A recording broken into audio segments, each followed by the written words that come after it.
bavandimwe bayisilamu dusangiye ukwemera, nifuje ko twongera gufata aka kanya kubahitse dufatanya gutekereza kuri imwe mu mirongo ya Qur'an, kuva kuri aya ya 60 kugeza ku ya 82 zo muri surati Kahf. Tuhasanga inkuru y'intumwa y'Imana Musa alayhi salatu wassalam n'umunyacyubahiro Hidr. Muri aka kanya k'imboneka rimwe tugiye kuganira kuri bimwe mu byo twiga muri iyo nkuru insha Allah.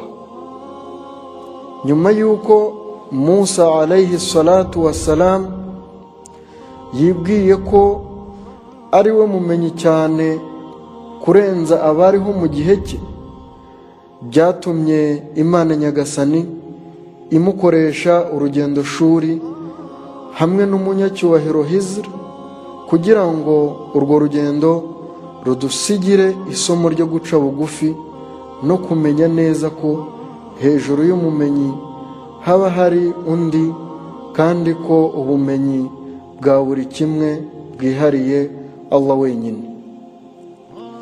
Qur'an ntagatifu itugaragariza ko ibyinshi mu byagiye bikorerwa muri uru rugendo byagiye bikomeza kubera urujijo intumwa y'Imana Musa alayhi salatu wassalam.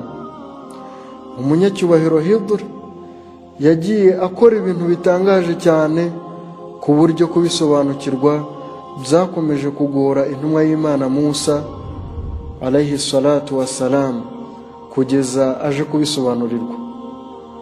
Gusa nanone ntidutangire kwibwira ko Hizr yararengeje Musa ubumenyi ku mpamvu y'uko inshingano zabo bombi zari zitandukanye.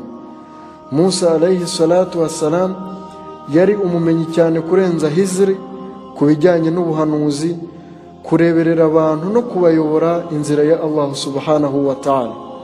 Naho Hizr yararengeje Musa ubumenyi bw'amabanga ya bimwe mu byihishe n'ibyo umuntu ashobora kuba yabona ariko ubwenge bwe ntibubasha kubyakira. Buri wese yarushaga undi ubumenyi mu kazi ke. Icyo twibutsa nuko nyuma y'uko Musa asabye Hizr ko aba hamwe nawe kuri uru rugendo, hanyuma akabimwemerera, Hizr yamushyiriyeho ibwiriza. Iryo bwiriza riravuga ngo ba'da a'udhu billahi minash shaitanir rajim bismillahir rahmanir rahim fa in ittaba'tani fala tas'alni 'an shay'in hatta uhditha laka minhu dhikran. Ngo nuramuka unkurikiye tukajyana, uramenye ntuze kugira icyo umbazaho na kimwe mu byo ndi bukore kugeza ari njye ubwanjye uhisemo kugira icyo nkikwibwiriraho. Iyi ni aya ya 70 yo muri surati Kahf. Abantu bafite Qur'an hafi bayireba.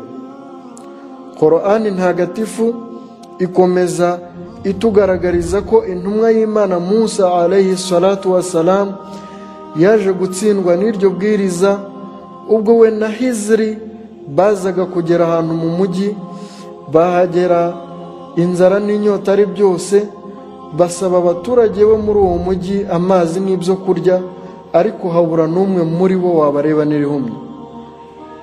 Mu gihe bari bakirimo gushaka umugiraneza wabitaho bamubuze, baje kugera ahantu hari urukuta rwenda guhirima. Hizr akirubona niko guhita yihutira gutangira akazi ko kurusana kugeza rwongeye guhagarara neza. Akazi karangiye, inzara n'inyota bikibarembeje, Musa alayhi salatu wassalam kwihangana byaramunaniye, abaza Hizr ati, ese ni gute wakubakira abantu bo muri uyu mujyi nta gashahara ubatse, mu gihe nyamara njye nawe twawuze n'umwe muri bo waduha amazi yo kunywa?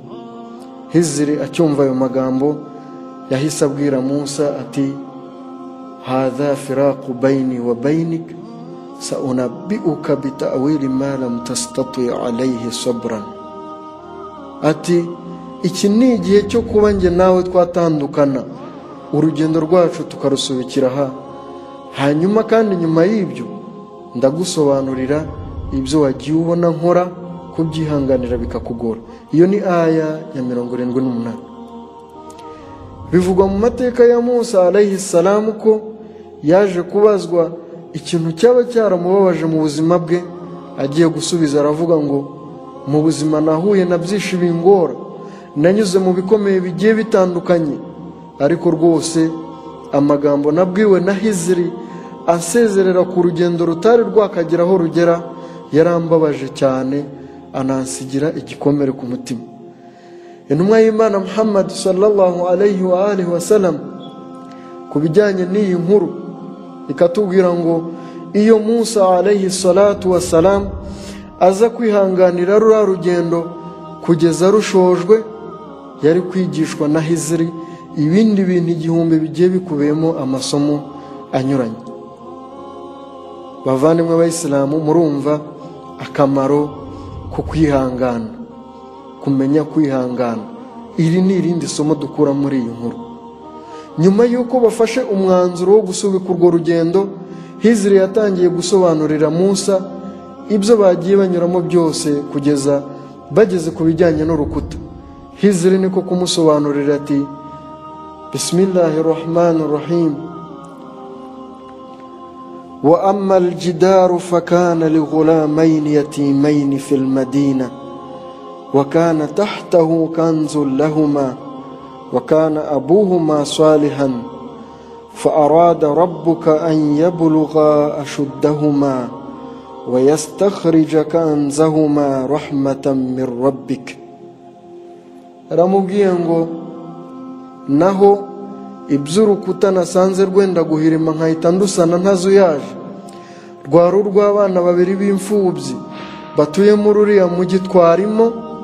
Munsi y'urwo rukuta hari hashyinguwemo ubukire bwabo, ku buryo iyo turwihorera rukagwa batari bubashe gukuramo ubwo bukungu bwabo ngo babukoreshe ku mpamvu y'uko bari bakiri abana bato. Imana Nyagasani yashatse ko bazabanza gukura bakaba abagabo ku buryo babasha kuvana ubukungu bwabo munsi ya ruriya rukuta nk'impuhwe zivuye kwa Nyagasani wawe. Icyo tugiye kumenya rero no kwiga muri aka kanya ni ubu bukungu buvugwa muri iyi aya ntagatifu. Ese ni ubukungu bwoko ki? Ni ubukungu nyabaki? Ubukire bwari bushyinguwe munsi y'urwo rukuta rwendaga guhirima, hanyuma Hizri akaba ari we urusana atazuyaje, rukongera rugakomera nta n'igiceri na kimwe yatse abari batuye muri uwo mujyi, si amayero n'amadolari, si zahabu cyangwa imiringa n'ibindi tuzi cyangwa dufata nk'ubukungu. Ubwo bukungu rwari urubaho rwanditseho interuro enye gusa. Interuro enye gusa, subhanallah. Ese izo nteruro ni bwoko ki? Izo nteruro ni nyabaki?